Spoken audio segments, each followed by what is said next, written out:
গল্পকথন by Kallol চ্যানেলে আপনারা শুনছেন আশাপূর্ণা দেবীর লেখা প্রথম প্রতিশ্রুতি। আজ ৪বিংশ পর্ব। এমনকি নিতাইয়ের বউ পর্যন্ত নবকুমারের মুখে ওই মরা কান্নার গল্প শুনে সত্যবতীর পক্ষ হলো হয়তো মনের অবস্থা তার হঠাৎ একটা কারণে ভয়ানক খারাপ হয়ে গেছে বলেই। শ্রাদ্ধের নেমন্তন্ন সেরে বেশ উৎফুল্ল মনেই কলকাতায় ফিরেছিল বেচারি। এসেই মাথায় বাজ, অভাবনীয় কাণ্ড। মায়ের কোল পৌঁছা একেবারে সব ছোট বোনটা এই কিছুদিন আগে বিয়ে হয়েছিল, বেঘরে প্রাণ হারিয়েছে তার আগের দিন। এসে দেখল ভাই বসে হাউ হাউ করে কাঁদছে। জানালো মেরে ফেলেছে তাকে শাশুড়িতে আর বরেতে মিলে। স্রেফ মেরে ফেলে রটিয়েছে রাত্রিকালে ঘাটে যেতে আছাড় খেয়ে পড়ে মারা গেছে। মেরে ফেলেছে, হাঁ হয়ে গেল নবকুমার আর সত্যবতী দুজনই এসেছিল ভাবিনীর এই শোকতাপ শুনে। ইদানিং ভাবিনী নবকুমারের সঙ্গে একটু আড়াল রেখে একরকম কথাই কয়। এখন শোকের সময় আরও বাঁধ ভেঙেছে। মেরে ফেলল? নবকুমার তীব্র স্বরে বলে। এ কি মগের মুল্লুক? তাছাড়া আর কি? ভাবিনী চোখ মুছতে মুছতে বলে। সকল খুনের শাস্তি আছে, পোড়া দেশে বউ খুনের তো আর শাস্তি নেই। ওই ছেলের আবার এক্ষুনি ড্যাং ডেঙিয়ে বিয়ে দেবে মাগি। যেতে আমাদেরই গেল। কচি বাচ্চা, 9 বছর পেরিয়ে এইসবে 10-এ পা দিয়েছে ভাই। কিছু জানে না, কিছু বোঝে না। আর কি ভালো মানুষ।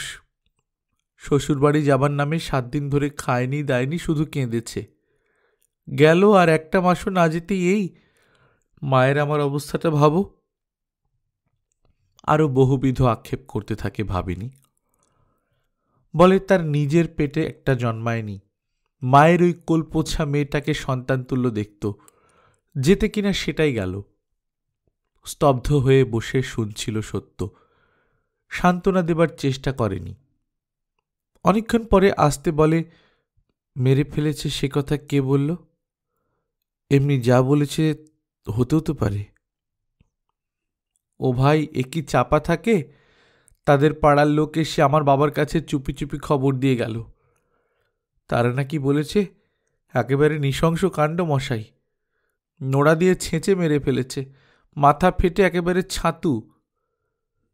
সত্য হঠাৎ যেন কেমন হয়ে যায়। সত্যর চোখের মধ্যে যেন উন্মাদ মানুষের দৃষ্টি। নোড়া দিয়ে ছেঁচে মেরে ফেলেছে। নবকুমার সত্যর এ পরিবর্তনে ভয় পায়, কিন্তু ভাবিনী তেমন লক্ষ্য করে না। একইভাবে বলে, ও দিদি, সেই নৃশংস কাণ্ডই করেছে।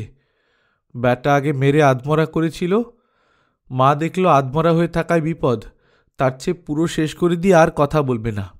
দিল ঠুকে। বলো ভাই, এ মানুষ না রাক্ষস? ভদ্রলোকের সাজ সেজে বেড়ায়, ভেতরে বাঘ সিংহী। ভাবিনী আবার চোখ মুছতে থাকে। সত্য হঠাৎ চিৎকার করে ওঠে, বসে বসে কাঁদবে? এ অন্যায়ের কোনো প্রতিকার করবে না? ভাবিনী একটু চমকায়। সত্যর চোখের ওই দৃষ্টি এবার ওর দৃষ্টিপথে পড়ে। কেমন থতমতি খেয়ে বলে, আর প্রতিকারের কি আছে ভাই? যা হবার তা তো হয়েই গেছে। যা হবার? এই হবার ছিল? তাছাড়া আর কি? শেষ বয়সে মায়ের আমার এই শাস্তি ছিল কপালে। চমৎকার। আর ওদের কারোর কোনো শাস্তির দরকার নেই? ওই খুনে মা বেটাকে ফাঁসি কাটে ঝোলাবার চেষ্টা করবে না তোমরা?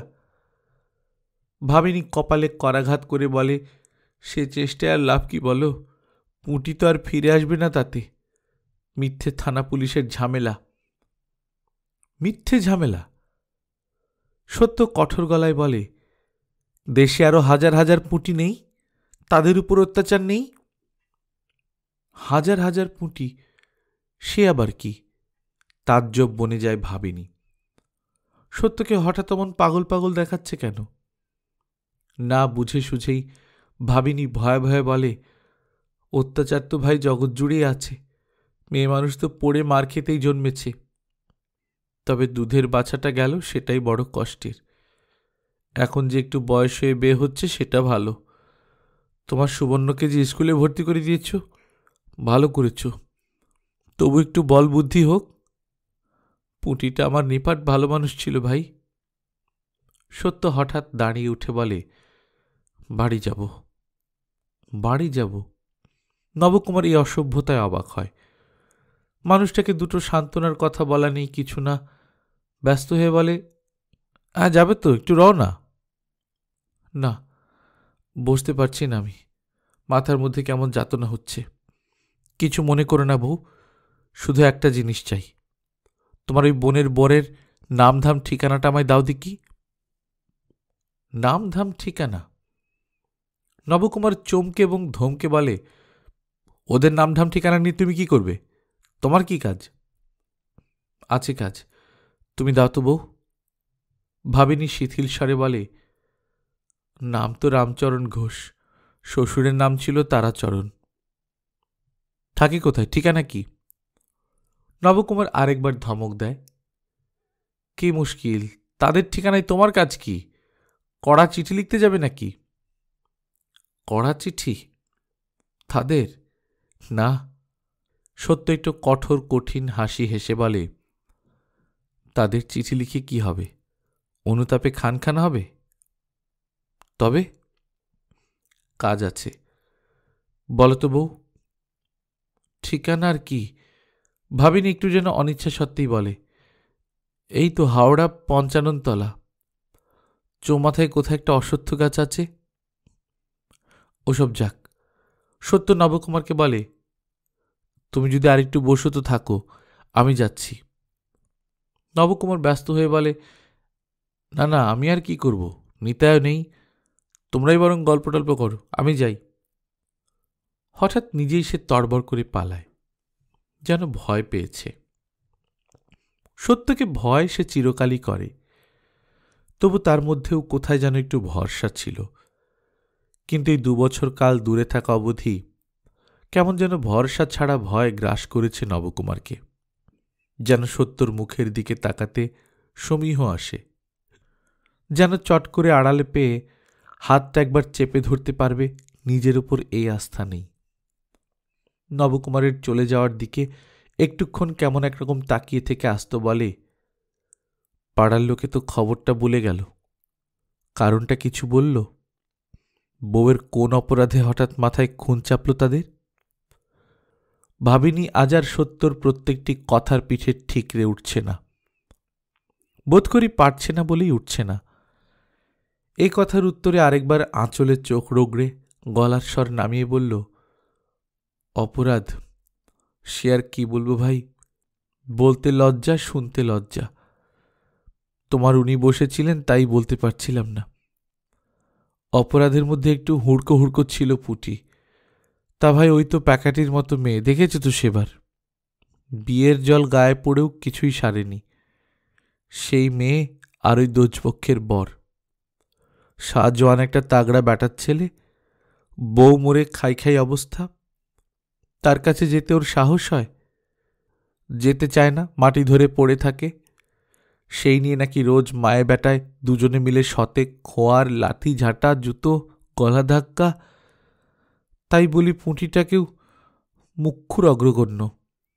দেখছিস তো ওদের জোর ১৮ আনা, তোর কানাকড়িরও নেই। যা বলছে তাই শোন। তা নয়, মাটি ধরে উপুর হয়ে পড়ে থাকব, কিছুতেই বরের ঘরে ঢুকব না। পারলি লড়তে? দুশ্মন রাক্ষসের রাগ চড়ে উঠল। একেই তো এক্ষেত্রে ব্যাটার ছেলেদের মাথায় আগুন জ্বলে, দিক বিদিক জ্ঞান থাকে না। তার উপর আবার মা সহায়, সোনায় সোহাগা, অদৃষ্ট, সবই অদৃষ্ট। তা তো বটেই, সত্য রূঢ়স্বরে বলে, সবই অদৃষ্ট বই কি। এই হতচ্ছাড়া দেশে মেয়ে মানুষের জন্মানোই এক দুর্দিষ্ট। চোখের ওপর একখানা করে পুরু পর্দা ঝুলিয়ে বসে থাকব আর অদৃষ্টকে দোষ দেব। ভাবিনি কাঁদতে কাঁদতেও ভুরু কুঁচকে বলে, পর্দার কথা কি বললে? কিছু বলিনি বউ, শুধু বলেছি, নোরা কি শুধু তাদেরই ছিল? তোমাদের ঘরে ছিল না? ছুঁড়ে মেরে মাথা দুচির করে দেয়া যেত না সেই মা ছেলের? আর তো মেয়ে বিধবা হওয়ার ভয় নেই, ভয় নেই মেয়ের লাঞ্ছনা হবার। ভাবিনি এবার একটু বিরক্তই হয়েছিল। তোমার যে কি সৃষ্টি ছাড়া কথা দিদি, আমরা সে কাজ করে পার পাব? হাতে দড়ি পড়বে না? বিয়ে করা পরিবারকে মারতে পারো, কাটতে পারো, ছেঁচতে পারো, কুটতে পারো, আর কাউকে করা যায়? আমি হলে করতাম। ওই জামাইয়ের মাথা ইঁটিয়ে গুঁড়ো করে দিতাম, তারপর ফাঁসি কাটে ঝুলতে হয় ঝুলতাম। সত্য আগুন মুখে বলে। ভাবিনি আরেকবার কেঁদে ফেলে। মাও আমার রাত দিন ওই কথাই বলছে দিদি, বলছে আর কেঁদে মরছে। কিন্তু সত্যি তো আর তা হবার নয়। আমার এক জ্ঞাতি পিসি মাকেই দোষ ছিল, বলছিল যেমন ন্যাকা করে মেয়ে তৈরি করা, হবে না শাস্তি। বিয়ে হয়েছে, বরের ঘরে যাব না, আহ্লাদ। দোজপক্ষের বর তোকে শুধু পুতুল খেলনা কিনে দিতে বে করেছে। কি বলবো দিদি, নির্ঘাত পিসির মতলব খারাপ। নিজের একটা 12-13 বছরের ধেড়ে ধিঙ্গি মেয়ে আছে। সত্য কিন্তু ততক্ষণে যাবার জন্যে পা বাড়িয়েছে। মাপ করে বউ, আর থাকতে পারছি না, মাথায় বড় যাতনা হচ্ছে। ভাবিনীর এত বড় দুঃখেও সান্ত্বনা দেয় না সত্য দেখে ভাবিনী মনে মনে বলে, সত্যি বটে কাঠ প্রাণ। পরের শোক দুঃখ দেখলে ভাবিনীর তো প্রাণ ফেটে যায়। মানুষকে যে কত রকম করেই গড়েন ভগবান। নিতাইয়ের বাড়ি থেকে চলে এসেছিল সত্য মাথার মধ্যে যাতনা হচ্ছে বলে, কিন্তু সেই যাতনা থেকে যে এমন জোর জ্বর হবে সে কথা কে জানত? সত্য নিজেও যখন শুয়ে পড়ছিল তখন বুঝতে পারেনি। উঠল না, রান্না করল না দেখে সরল এসে আস্তে কপালে হাত দিয়ে দেখল জ্বরে গা পুড়ে যাচ্ছে। আর কি যেন বলছে বিড়বিড় করে। ভয়ে প্রাণ উড়ে গেল বেচারার। বাবাকে ডাকল, কিন্তু বাবাই বড় ভরসাদার। সে তো বিপদ দেখলেই মেয়ে মানুষের মতো কপালে করাঘাত করে। সে ডুকরে উঠে বলল, ছুটে গিয়ে পিসিকে ডেকে আন। শুধু এসে মাথায় জলপট্টি, পায়ে গরম জলে গামছা ভিজিয়ে সেক ইত্যাদি প্রাথমিক চিকিৎসার ব্যবস্থা করল। এদের জন্যে দুটো ভাতে ভাতও ফুটিয়ে দিয়ে খাইয়ে দাইয়ে বিদায় নিল অনেক রাত্রে। না, রাত্রে থাকল না। সতীনের ছোট ছেলেটা নাকি বড় মাকে নইলে ঘুমোয় না। আর মুখুজ্জে মশায়েরও রাতে 10 বার তামাক লাগে। তবে আশ্বাস দিয়ে গেল শুধু ভোরেই আবার আসবে। তখনও সত্য অজ্ঞান অচৈতন্য। নবকুমার মাথায় বাতাস দিচ্ছে। অনেক রাত্রে হঠাৎ সত্য চোখ তাকিয়ে বলে উঠল, শোনো, কাছে এসো, আমার গাটা ছোঁ। শিউরে উঠল নবকুমার। প্রলাপের ঘোর, না আসন্ন মৃত্যুর আভাস। ছো, গা ছো। নবকুমার ভয়ে ভয়ে গায়ে একটু হাত ঠেকাল। সত্য উত্তেজিত স্বরে বলল, গায়ে হাত দিয়ে দিব্যি করলে কি হয় জানো তো? মনে রেখো। শোনো, আমি যদি মরে যাই, সুবর্ণকে তুমি 7 সকালেই বিয়ে দেবে না। বলো, দিব্যি করো। রোগীর প্রলাপ, এতে সায় না দিলে প্রকোপ বাড়বে। নবকুমার তাড়াতাড়ি বলে ওঠে, হ্যাঁ হ্যাঁ করছি। বলো, মুখে বলো, 16 বছর বয়স না হলে বিয়ে দেবে না সুবর্ণর। 16? মেয়ের বয়স? 16 বছর পর্যন্ত আইবুড়ো রেখে দেবে?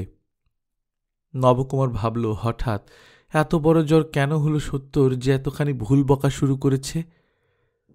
কিন্তু কারণ যাই হোক, ঠান্ডা রাখতে হবে।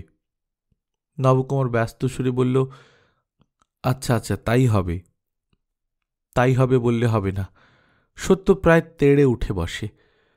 নিজের মুখে বলো, 16 বছরের আগে সুবর্ণর বিয়ে দেব না। পাগলের সঙ্গে চাতুরিতে দোষ কি? আর প্রলাপের রোগীর সঙ্গে পাগলের প্রভেদই বা কি?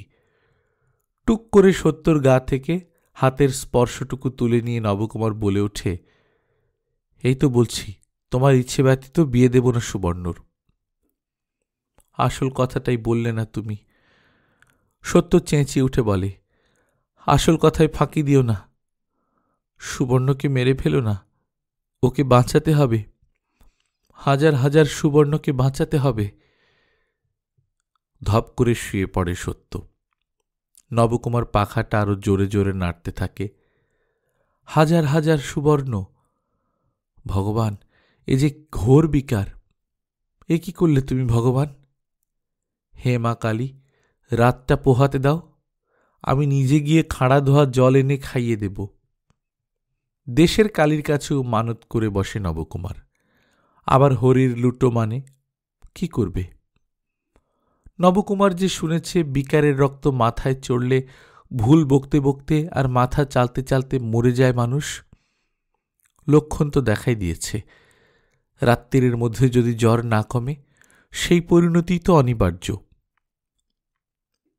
মা কালীর দয়াই বলতে হবে, খাড়া ধোয়া জল না খেয়েই জ্বর কমে গেল। শেষ রাত্রির দিকেই কমে গেল।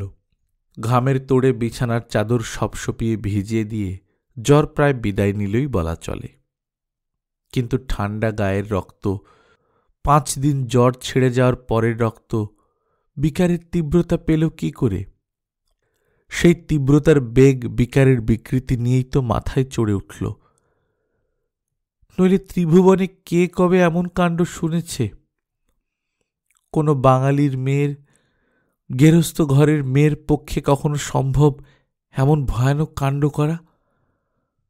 সত্যর চির অনুগত এবং চির সমর্থক ছেলেরা পর্যন্ত স্তম্ভিত হয়ে গেল মায়ের এই ধারণাতীত দুঃসাহসে।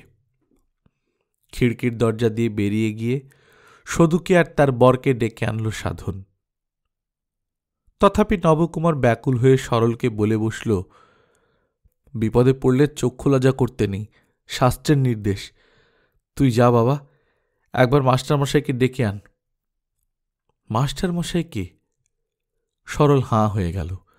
বাবা ডাকতে বলছেন তার মাস্টারমশাইকে, যার নাম করেন না, মুখ দেখেন না, সুহাসদি পর্যন্ত যার জন্য চিরকালের মতো পর হয়ে গেছে। নবকুমার লজ্জাকে চাপা দেয় ব্যস্ততা দিয়ে। হ্যাঁ হ্যাঁ, বলছি তো তাই। বললাম না বিপদের সময় শাস্ত্রে চক্ষু লজ্জা বারণ। তুই আমার নাম করেই ডেকে আন। বলগে ভয়ানক গুরুতর কাণ্ড, পুলিশ এসেছে বাড়িতে, বোধহয় তোদের মার হাতে দড়ি পড়বে। এ শুনলে আর। দড়িটা মার হাতে কেন পড়বে? বিপদের সময় চক্ষু লজ্জার নিষেধটা কোন শাস্ত্রে আছে সে প্রশ্ন করে না সরল। ফতুয়াটা গায়ে দিয়ে বেরিয়ে যায় রান্নাঘরের পেছন দিকের দরজাটা দিয়ে। এই দৌড়টা ছিল তাই রক্ষে, নইলে সদর চেপে তো বসেছে বাঘা এক সাহেব পুলিশ। কম্পিত কলেবর নবকুমারের এগিয়ে দেয়া চেয়ারখানায় বসে সত্যকে জিজ্ঞাসাবাদ করছে। হ্যাঁ, সত্যকেই প্রশ্ন করছে, ছোটখাটো ইংরেজি মিশেলে হাস্যকর উচ্চারণ সমৃদ্ধ বাংলায়। আর পাথর বাঁধানো বুক সত্য সেই প্রশ্নের উত্তর দিচ্ছে ঠায় দাঁড়িয়ে। সাহেব পুলিশের নামে ডাকাবুকো মুখুজ্জমশাইও প্রথমে এখানে আসতে চাননি, কিন্তু সদুর একান্ত ব্যাকুলতায় আসতে বাধ্য হয়েছেন বটে, তবে সদরমুখও হননি। পৈতে হাতে ধরে দুর্গা নাম জপ করতে করতে সদুর পিছু পিছু সেই পেছনের দরজা দিয়ে। ঢোকা মাত্রই সুবর্ণ কেঁদে ওঠে। সদুর হাঁটু জড়িয়ে ধরে বলে, পিসি, মাকে ধরে নিয়ে যেতে গোরা এসেছে। বালাই ষাট, দুগা দুগা, ধরে নেবে কেন? বলে মেয়েটাকে কোলে নিয়ে সদু ফিসফিসিয়ে বলে, ঘটনাটা কিরে তুড়ু, হলো কি? সাধন শুকনো মুখে যা বিবৃতি দেয় তার সার অর্থ এই, সত্যবতী কারুর সঙ্গে কোনো পরামর্শ না করে, কারুকে না জানিয়ে পুলিশ সাহেবের কাছে একটা চিঠি পাঠিয়েছিল। কারুর জবানিতে পর্যন্ত নয়, নিজের নামে। সেই চিঠির সূত্রে এনকোয়ারিতে এসেছে পুলিশ। চিঠির কারণ অদ্ভুত, কারণ অভাবনীয়। নিতাইয়ের বউ ভাবিনীর বোনের শোচনীয় অকাল মৃত্যুই নাকি কারণ। মেয়েটাকে তার স্বামী আর শাশুড়িতে মিলে কিরকম নৃশংসভাবে হত্যা করেছে তা জ্বলন্ত ভাষায় বর্ণনা করে দৃপ্ত আবেদন জানিয়েছে সত্যবতী, এই দানবীয় অত্যাচারের সুবিচার হোক, সেই খুনি যুগলের উচিত মতো শাস্তি হোক, যদি তা না হয়, বৃথায় তাদের ধর্মাধিকরণের নাম করে আদালত খুলে বসে থাকা। আসামিদের নাম, ধাম, ঠিকানা সবই জানিয়েছে সত্যবতী সেই আবেদনপত্রে। সব শুনে শুধু নিঃশ্বাস ফেলে বলে, সেদিনের সেই বিকারেরই ঝোঁক এসব তুড়ু। দেহের রক্ত মাথায় চড়ে উঠেছিল জ্বরের ধমকে, আর সেই চড়া রক্তই বুদ্ধিশুদ্ধি বিগড়ে দিয়েছে। নচেত বাঙালি গেরস্থ ঘরের মেয়ের পক্ষে এ কাজ সম্ভব? আমি তোকে নির্ঘাত বলছি তুড়ু, তোর ওই মা একদিন মাথার শির ছিঁড়ে সন্ন্যাস রোগ হয়ে তবে মরবে। চিরদিনই মেয়ে মানুষের আধারে ও একটা দস্যি পুরুষ মানুষ, তাই এই দুরন্ত রোগ। সাধন আরো শুকনো মুখে বলে, রোগই তো বলবো, তাছাড়া আর কি? চিরদিন এই এক রোগ। কোথায় কোনখানে কি অন্যায় করল কে, যেন মার উপরই করেছে। সকলের জ্বালা যন্ত্রণা নিজের ঘাড়ে নিয়ে কেবল কষ্ট পাওয়া রোগ। বাসন মাজার ঝিটা পর্যন্ত একদিন তার ছেলেকে মরে যা বলে গাল দিয়েছিল বলে মা তাকে তক্ষুনি ছাড়িয়ে দিলেন। সৃষ্টি ছাড়া, সবই সৃষ্টি ছাড়া, চিরকালের সৃষ্টি ছাড়া। আশ্চর্যি, ভগবান রূপ গুণ সবই দিয়েছিল, কিছুই সার্থক করতে পারল না। এখন আবার নাকি শুনছি সেদিন জ্বরের ঘোরে তোর বাপকে দিয়ে দিব্যি গালিয়েছে 25 বছর বয়স না হলে সুবর্ণর বিয়ে দেয়া চলবে না। দিব্যিটা অবশ্য নিতান্তই হাস্যকর, তবে ও নিয়ে মাথা ঘামায় না সাধন। প্রলাপের ঘোরে কি না বলে মানুষ, তবে ওরও মনে হয় বাস্তবিকই মাকে মার বিধাতা অনেক বুদ্ধিশুদ্ধি দিয়েছেন, শুধু জেদটা যদি ঈষৎ কম দিতেন। আপনি একটু ওদিকে যাবেন পিসুমশাই? সাধনের এই প্রশ্নে মুখুজ্জেমশাই বিচলিত স্বরে বলেন, আমি আর কেন, বুড়ো মানুষ, এইমাত্র স্নান সেরেছি, এখনো আহ্নিক হয়নি, এখন ওই ম্লেচ্ছ স্পর্শে। না না, ছোঁবেন কেন? এমনি, এই দেখো পাগল ছেলের কথা, বাক্য বিনিময় মানেই তো ছোঁয়া। বাক্যের দ্বারা যে স্পর্শ সেও তো বড় কম নয়। তাছাড়া তোমরা কলেজে পড়েছ, ইংলিশ শিখেছ। শিখেছি সেটা সত্য কথা, কিন্তু এ তো লেখাপড়ার কথা নয়, সাহেব মাস্টার নয়, এ হলো বিশ্বে একটা গোলমেলে ব্যাপার। এক্ষেত্রে প্রবীণ লোকই ভালো। কিন্তু প্রবীণ লোক দ্বিতীয়বার স্নানের ভয়ে গেলেন না, শুধু উঁকি ঝুঁকি মেরে দেখতে লাগলেন সত্য কিভাবে সাহেবের দিকে তাকিয়ে কথা বলছে। হ্যাঁ, তখন সত্যই বলছে, বলো তবে কি জন্যে আইন আদালত খুলে বসে আছো তোমরা? সতীদাহ করে মেয়ে মানুষগুলোকে পুড়িয়ে মারত আমাদের দেশে, তোমরাই সেই পাপ থেকে উদ্ধার করেছ আমাদের। তবু এখনো কিছুই হয়নি, অনেক পাপ জমানো আছে। এই পাপ দূর করতে পারো তবেই বলি শাসনকর্তা সেজে বসে থাকা শোভা পাচ্ছে, নইলে পরের দেশে এসে রাজাগিরি কিসের? জাহাজে বোঝাই হয়ে ফিরে যাও না। মা। সাধন এগিয়ে যায় মাকে নিবৃত্ত করতে।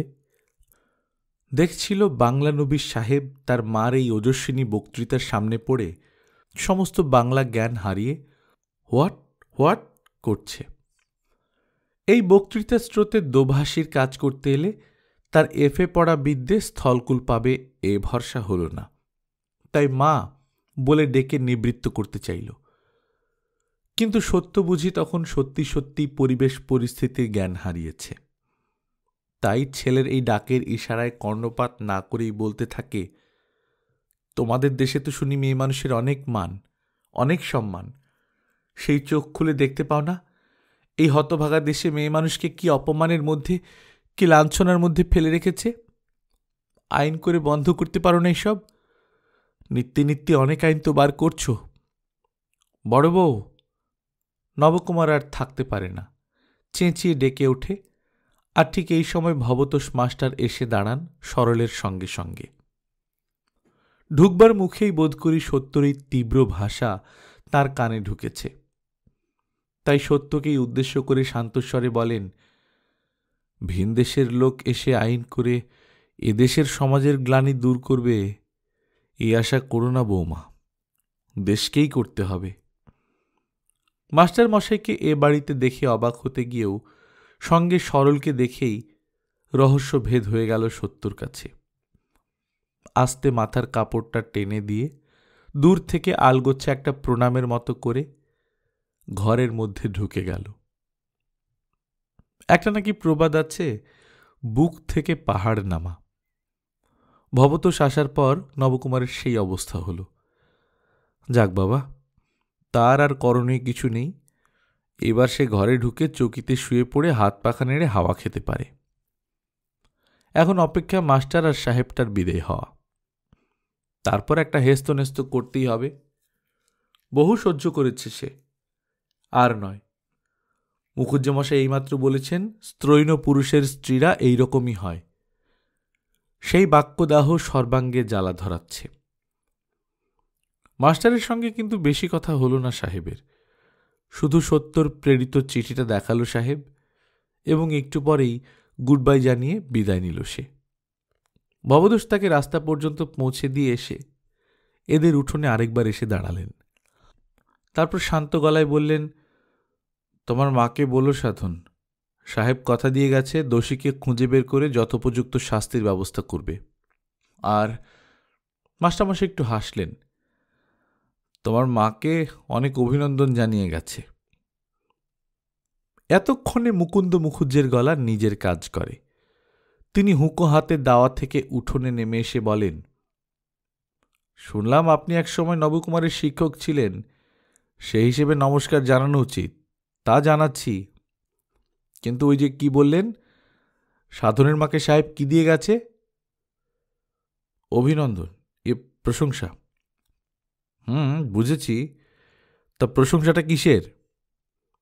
ভবতোষ একবার এই গায়ে পড়া অভব্য বুড়োটার দিকে দৃষ্টিপাত করেন। তারপর হয়তো ব্যঙ্গের খাদ মেশানো একটু পরিহাস ধরনের হাসি হেসে বলেন, বুঝতে তো খুব অসুবিধা হবার কথা নয়। সাহসের জন্য প্রশংসা করেছে।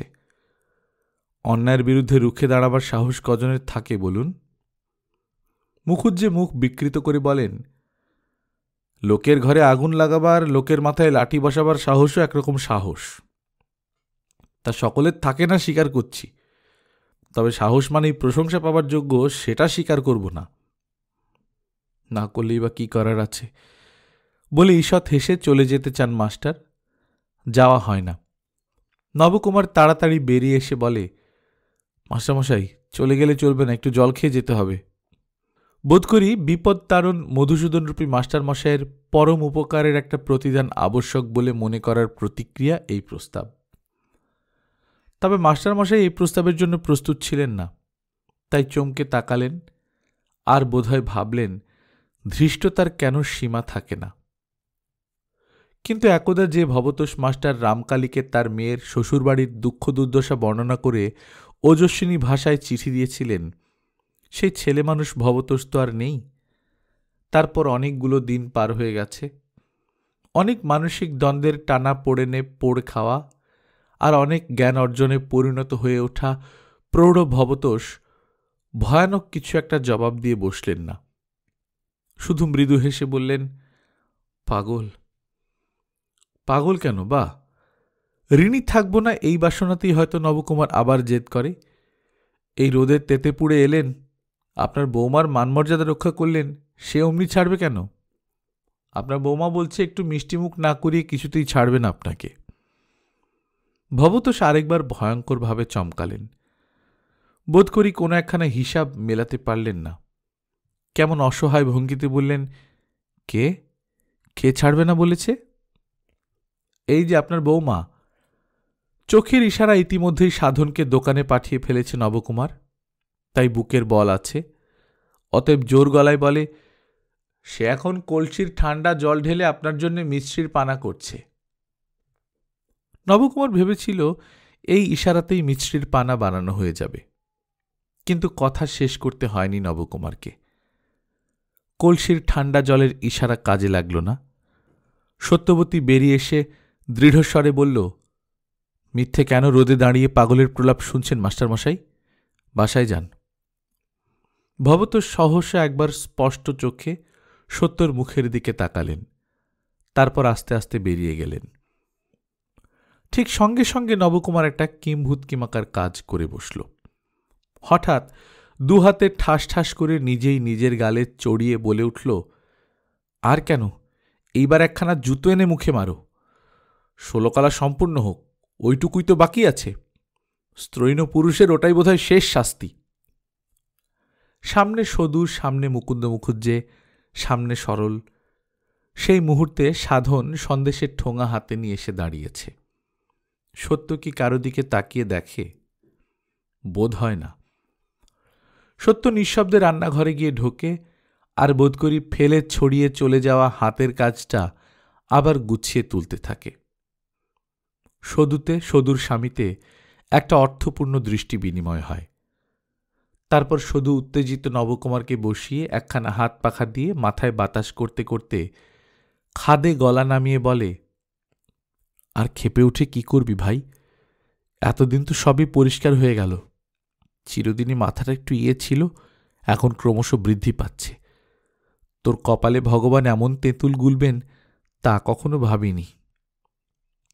মামির কাছে থাকতে সদুর যেমন ধারালো পরিষ্কার কথাবার্তা ছিল, তেমন যেন এখন আর নেই।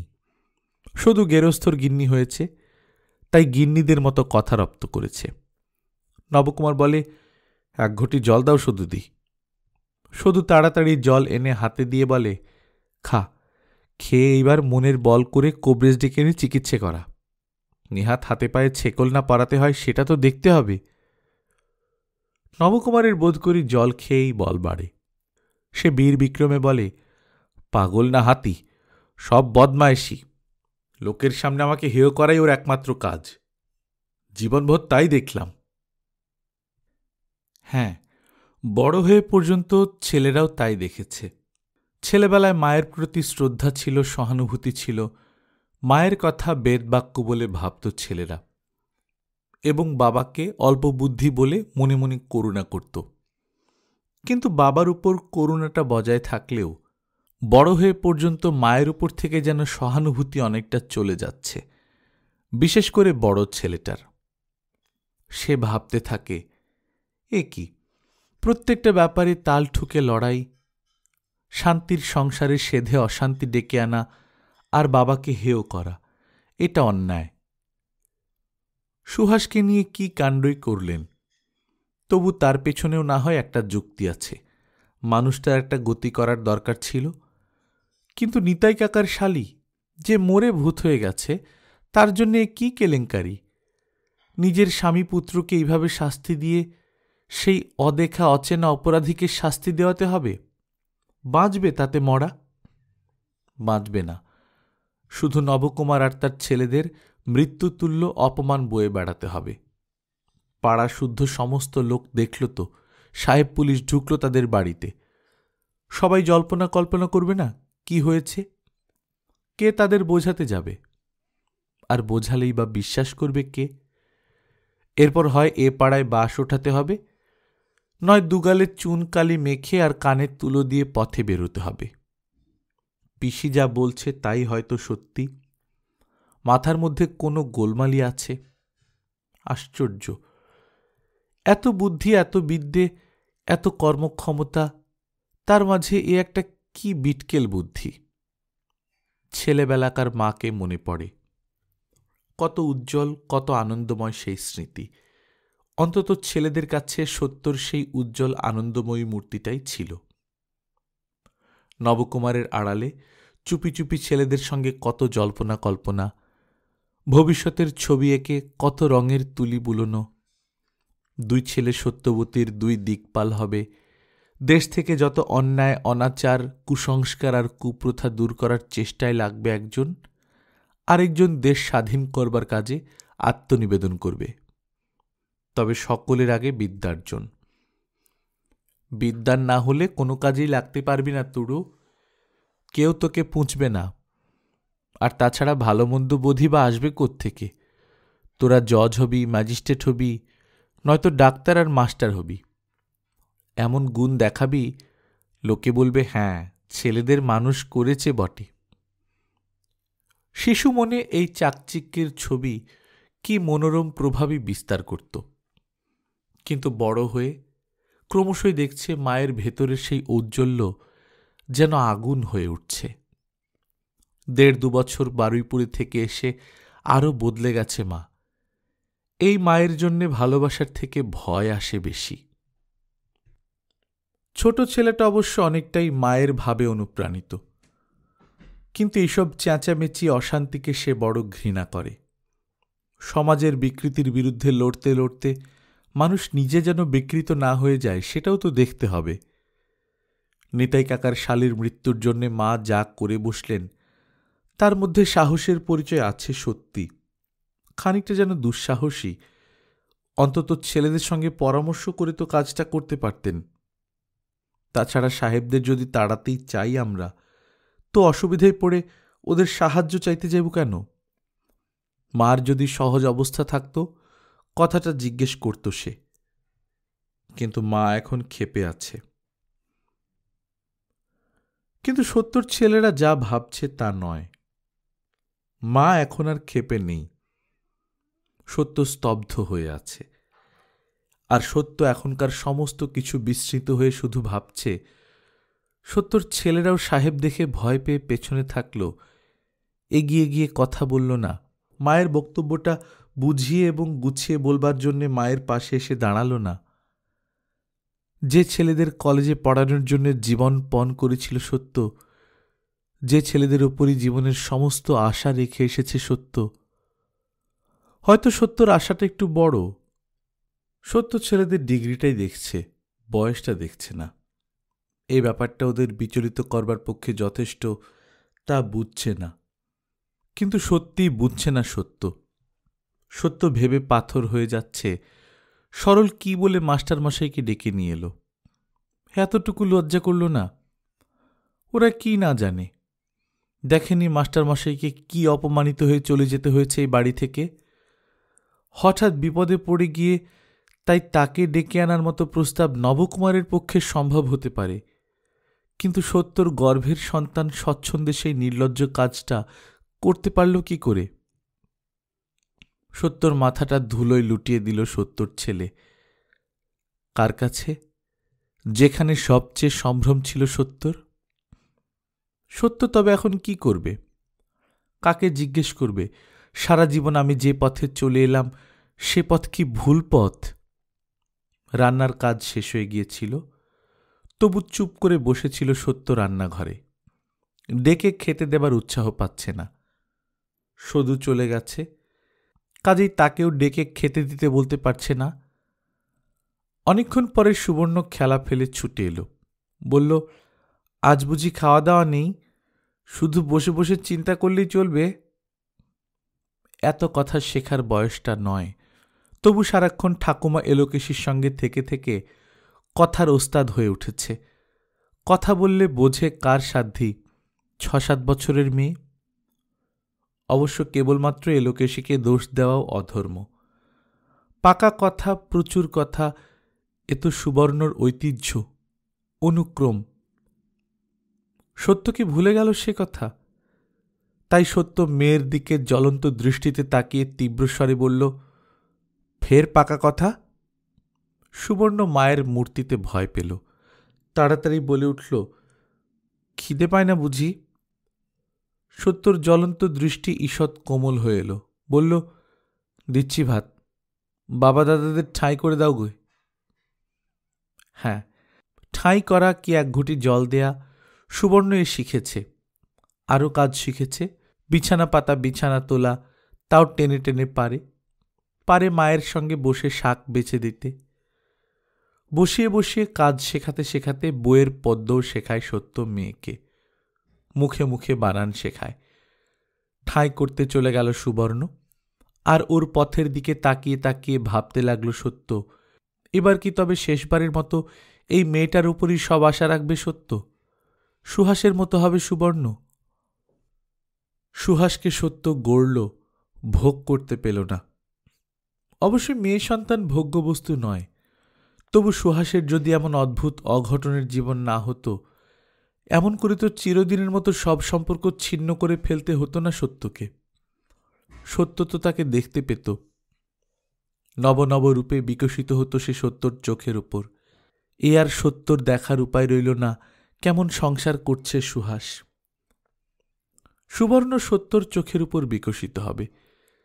ছেলেরা শেষ অবধি সেই বংশের ধারায় কাপুরুষই হবে, হবে স্ত্রীবশ। যেমন ছিলেন ঠাকুরদা নীলাম্বর, যেমন নবকুমার। নীলাম্বর অসৎ চরিত্র, তবু স্ত্রীর ভয়ে কাঁটা। নবকুমারের তো কথাই নেই। কিন্তু সত্য আজ নিজেকে বিশ্লেষণ করে দেখছে, সত্য কি নবকুমারের এই বশ্যতার পরিবর্তে উল্টোটা হলে সুখী হতো? অনেকবার মনের কোণে কোণে আলো ফেলে ফেলে দেখছে সত্য, হতো সুখী। সত্যর স্বামী যদি সত্যর যুক্তি খণ্ডন করে সমতে প্রতিষ্ঠিত থেকে বিপরীতভাবে নিজেকে চালাতে পারত, তাতেও সত্য সুখী হতো। নবকুমার তা নয়।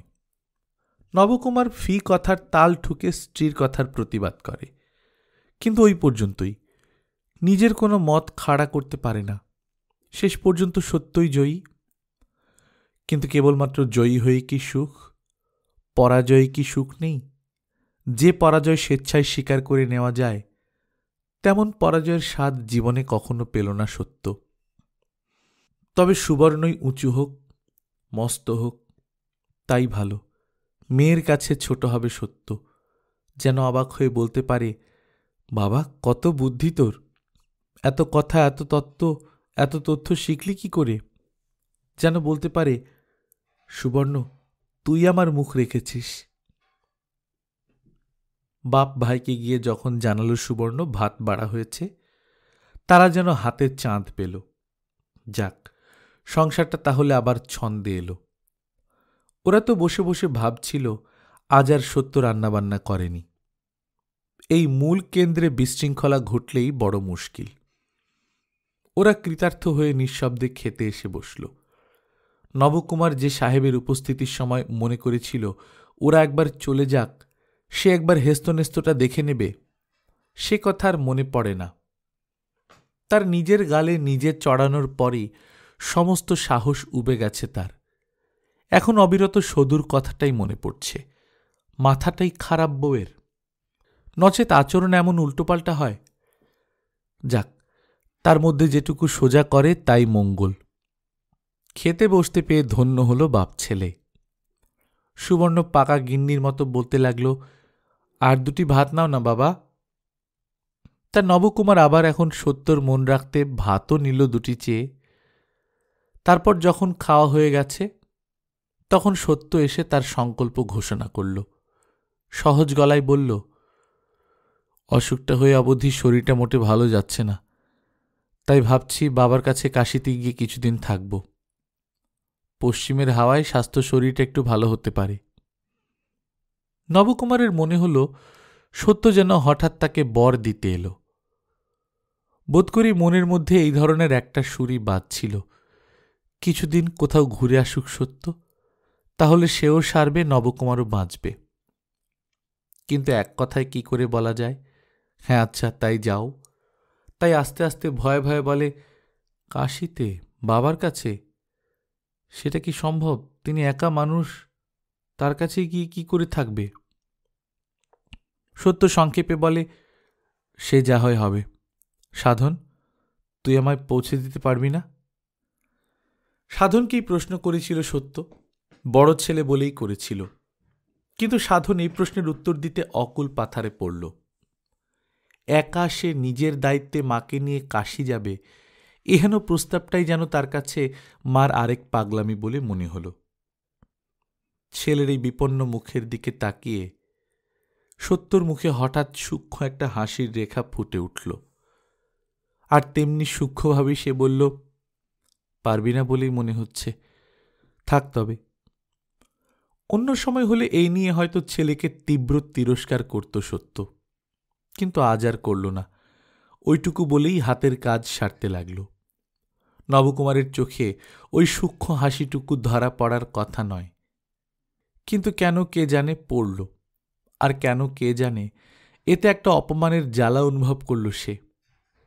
আর সেই অনুভূতির ফলেই ফট করে বলে বসল, কেন সাধনী বা কেন, আমি পারি না? আমি নিয়ে যাব এ কথা বলল না অবশ্য, বলল আমি পারি না। সত্য এবার ওদের অবাক করে দিয়ে ভালো গলাতেই হেসে উঠল। হেসে বলল, কি আশ্চর্য, পারবে না কেন, এ কথা কখন বললাম? তবে ওরা বড় হয়েছে, ওদের মায়ের ভার কিছু কিছু নেবে, এটাই তো আশা। বড় হয়েছে, ভারী লায়ক হয়েছে বলে কথায় জবনিকা পাত করে অন্য এক মতলব ভাসতে থাকে নবকুমার। তবে আরেকটা ঝড়ের আশঙ্কা করে, কিন্তু ঝড় ওঠে না। নবকুমার আশ্বস্ত হয়, আবার আশ্চর্য হয়। সত্য কি হঠাৎ বদলে গেল? ঝড় উঠল অন্যত্র। ঝড় উঠল পরদিন। স্কুল থেকে ফিরে বইখানা নামিয়ে সুবর্ণ ছুটে এসে হঠাৎ দুহাতে মাকে জড়িয়ে ধরে বলে ওঠে, মা, মা, আমার একটা দিদি আছে। সুবর্ণর প্রশ্নের উত্তর দেওয়ার আগে সত্য গালে হাত দিয়ে বলে, ও মা, আমি কাঁচা কাপড়টা পরলাম আর তুই স্কুলের জামাই ছুঁয়ে দিলি। যাক গে, হোক গে। সুবর্ণ মায়ের হাতে গাল ঘষতে ঘষতে বলে, স্কুল কি কিছু খারাপ জায়গা? কাপড় কাচার তো যখন ঘুচেইছে তখন আর কি করা। সত্য সস্নেহে মেয়েকে কাছে টেনে বলে, দুর্গা দুর্গা, তাই কি বলেছি? তবে বাইরের জামা কাপড়ে কত নোংরা ধুলো। সে যাক, দিদির কথা কি বললি? সেই তো বলছি, সুবর্ণ মহোৎসাহে বলে, আমাদের স্কুলে একজন নতুন মাস্টার নিয়ে এসেছেন, তিনি আমার দিদি হন। সুবর্ণ, ওরকম বিচ্ছিরি করে বলছিস আবার? কতদিনে বলেছি মাস্টারনি বলবি না? বাবা তো বলেন, গো ভরে বলে সুবর্ণ। বলুন, ছেলে মানুষদের ওসব বলতে নেই। তোমরা কেউ কি মাস্টারনি বলো? ধ্যাত, আমরা তো দিদি বলি। একজন নতুন দিদি এসেছেন, তিনি বললেন তিনি আমার দিদি হন। সত্য অবাক হয়ে বলে, কে রে, নাম কি? নাম হচ্ছে সুহাস দত্ত। উনার বিয়ে হয়েছে, কিন্তু সিঁথে সিঁদুর নেই। একজন মেয়ে বলল, ব্যাম্য তো, ব্যাম্যদের সিঁদুর থাকে না। মেল ট্রেন চালিয়ে যায় সুবর্ণ, হয়তো আরই যেত। সত্য থামায়, রক্তি মুখে বলে, সুহাস দত্ত, তুই ঠিক শুনেছিস? এই দেখো মার কাণ্ড, শুনবো না? সবাই বলছে কি সুন্দর দেখতে। আমায় বললেন, জানো আমি তোমার দিদি হই। সত্য রুদ্ধ কণ্ঠে বলে, তা তুই কি উত্তর দিলি? আমি বললাম, দিদি হন তো আমাদের বাড়ি যান না কেন? তা উনি বললেন, সময় পান না। সত্যি মা, তোমার নিজের মেয়ে? আমার মায়ের পেটে বোন? সত্য বিচলিত গলায় বলে, কি বাজে বকিস, অত বড় মেয়ে আমার হতে পারে? ও আমার সম্পর্কে মেয়ে। তবে যিনি বললেন তোমার মা আমারও মা? বলেছে, এই কথা বলেছে? সত্য হঠাৎ কেমন উচ্ছ্বসিত হয়ে বলে, তাতে তুই কি বললি? বললাম, আচ্ছা, আজ মাকে শুধাবো। দূর বোকা, ও কথা বলতে নেই, বলতে হয়। কিন্তু কি বলতে হয়? সত্য নিজেই কি জানে এক্ষেত্রে কি বলতে হয়। তবু সত্য বলে, বলতে হয়, তবে চলুন আমাদের বাড়ি। ভারী বোকা তুই। সুবর্ণ লজ্জা পেয়ে বলে, তা বলবই তো ভাবলাম, কিন্তু ভয় হলো তোমাকে, তুমি পাছে রাগ করো। সত্য হঠাৎ মেয়ের হাতটা ধরে আরো কাছে টেনে এনে কেমন একরকম হতাশ গলায় বলল, ভয় হলো? আমাকে তোদের ভয় হয়? আমি কেবল রাগই করি।